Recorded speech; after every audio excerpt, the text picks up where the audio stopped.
Clint LaRue, Spitfire Racing, driver of the Spec Trophy truck and team manager. With the advantage of having our own practice track, it not only gives our drivers an opportunity to train and better themselves, but it gives our crew chief, even our truck builders an opportunity to receive feedback all the time. When a race like Vegas to Reno comes up, 600 miles off-road, it tests your logistics, it tests your drivers, and it definitely tests your equipment. So we spend, hours and days on the test track, just kind of going over our fuel strategy, our tire strategy, our pit timing and strategies, and just getting all of our people up to speed. And I think that is probably the biggest benefit that we have over what a lot of the other teams get to do.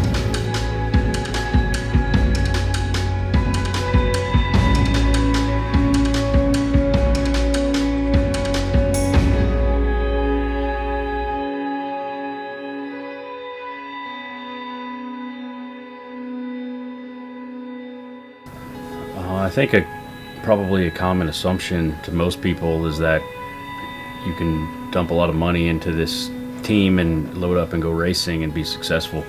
But I've seen a lot of teams in this industry for over a decade and never take first place, or some never even get on the podium.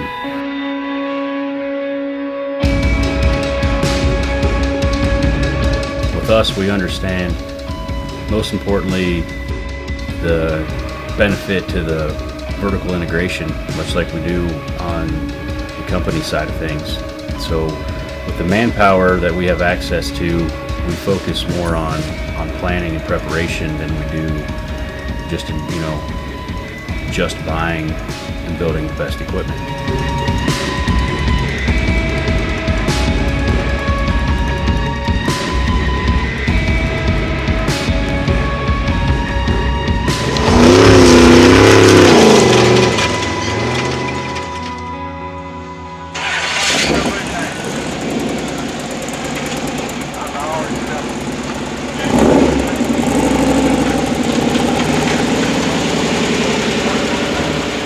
Again, having the opportunity to test and shake down our equipment, we've made huge changes to the fueling towers, to to just where your tools are located. That gives our crew, I think, a pretty big advantage over a lot of the guys that might just be weekend warriors.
Having been in the truck just a week prior, your your seat and your helmet and everything fits, and it just takes away a lot of that last minute jitter.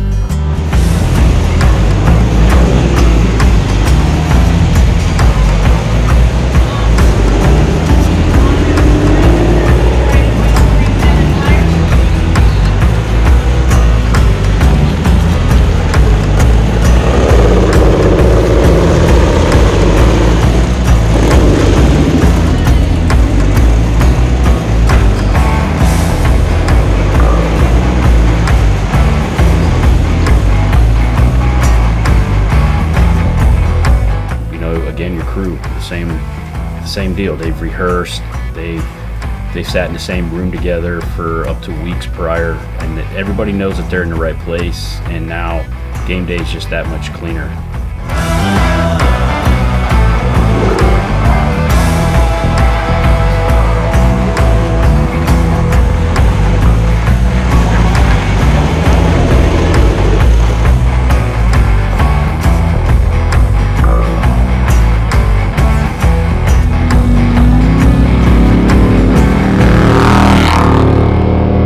Typically, I get to be there to put Rod in the truck at the start line. I did this time as well. It's always good to give that handshake. It's just kind of something that we've grown accustomed to.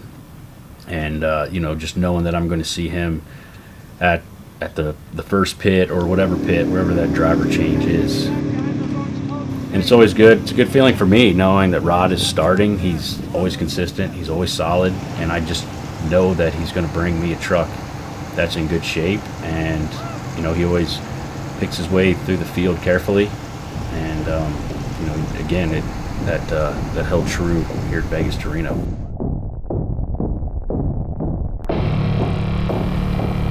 When race day rolls around, I think another advantage that we have is knowing that how much time and effort we put into this plan, and knowing that we have a solid plan on the shelf, we have contingencies in place, and that takes away a lot of the stressors.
Another benefit to the vertical integration is the air assets that we get to bring to the table sometimes. Having constant communication, having eyes on the race course, having, just having that kind of warm and fuzzy that we've got people with us all the time. It just ups our game, and I think it puts our drivers in a better place. It puts our crew in a better place. Can't always use the communication capability of the asset, but again, just having it overhead, I think that's a huge benefit as well.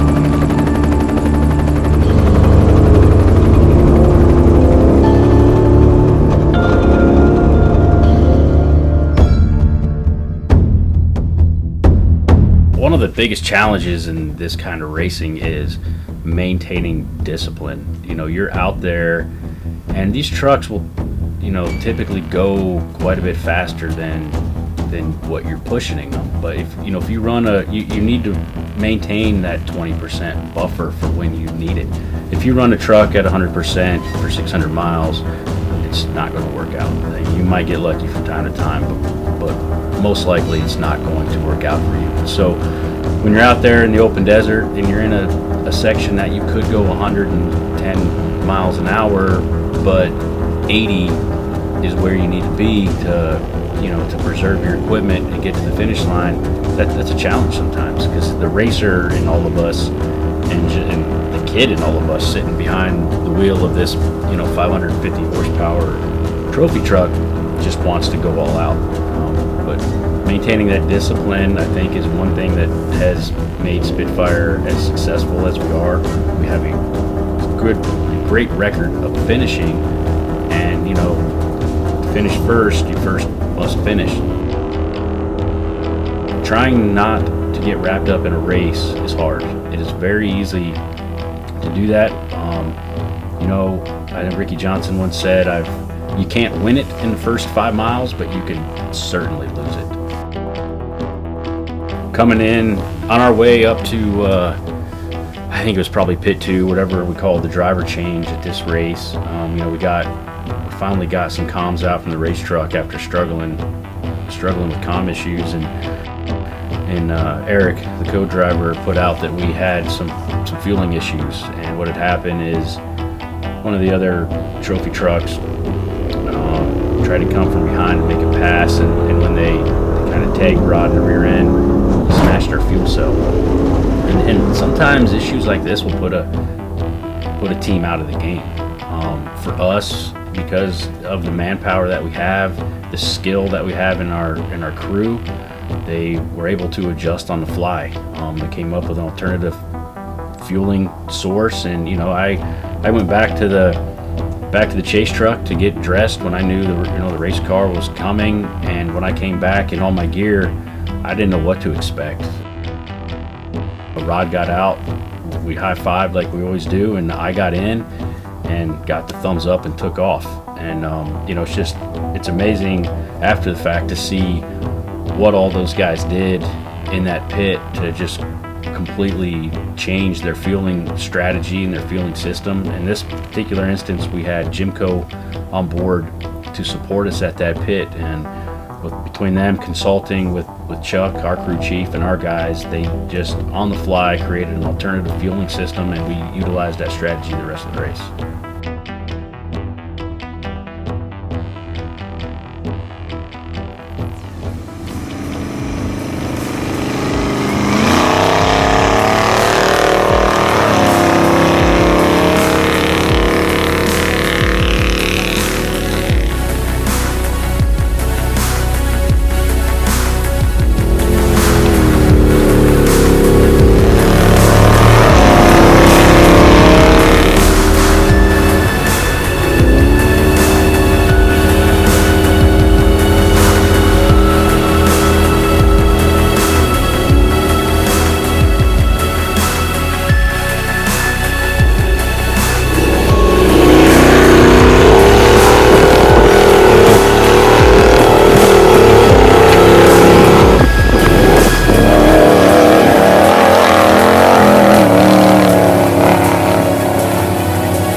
into the final pit.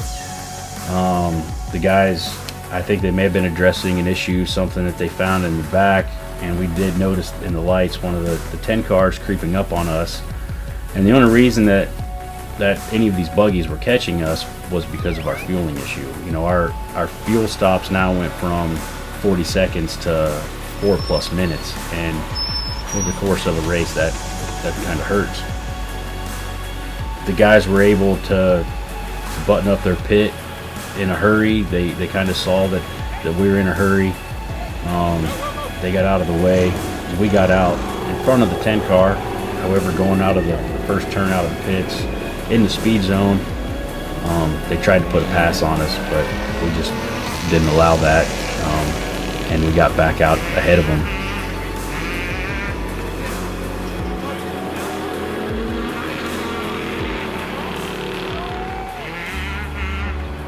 Yeah, so you're, at this point, you're roughly 18 hours in or something. I'm roughly 12 or 14 hours of my own driving into the race, and you really do get in that zone. But one of the unique things about Vegas to Reno is I personally know guys who have lost it in that last 2 miles. I mean, you come up over the mountain and it's just really gnarly, rocky terrain. It's hell on tires and tie rods and just drive lines. You can easily throw it away, and again, that discipline is key. And for us, it was hard not knowing where we sat. You see the lights and the finish line and the banners, and you just want to stand on it. But you've maintained that discipline for 500+ miles, but it's still an internal struggle. But I think that's what separates the winning teams is having that training and having that knowledge and having that discipline to maintain a pace.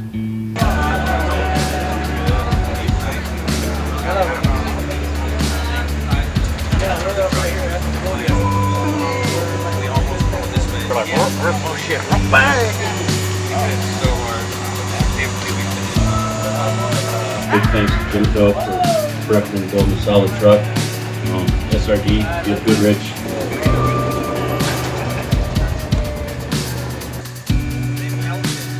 Driving, dude? Yeah.